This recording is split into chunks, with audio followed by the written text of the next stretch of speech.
কাজে আজকে দেশে কোথায় সরকার, কার কাছে আমি বিচার চাইব?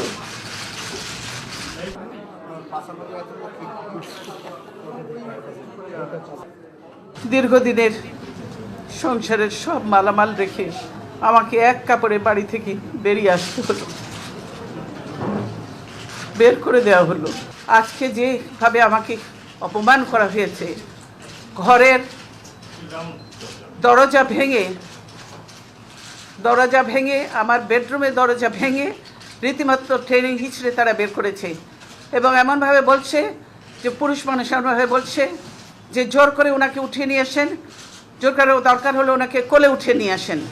এরকমভাবে একটা সরকারের এই আচরণ। ওনারা ধাক্কা দিয়ে আমাকে গাড়িতে উঠিয়েছেন।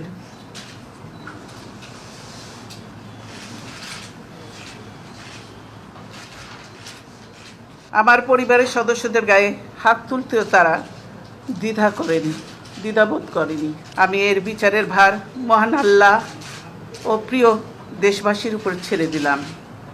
আমি দেশবাসীর নিরাপত্তার জন্য মহান আল্লাহর দরবারে দোয়া করছি। আপনারা সকলেই আমার জন্য দোয়া করবেন।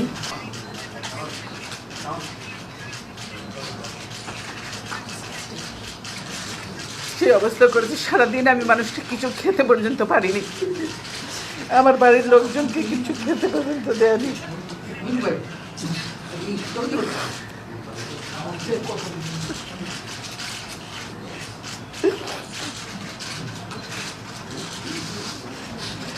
অথচ তারা মিথ্যা কথা বলছে যে আমি নিজে বাড়ি ছেড়ে বেরিয়ে এসেছি। এটা সম্পূর্ণ মিথ্যা কথা, বানোয়াট কথা।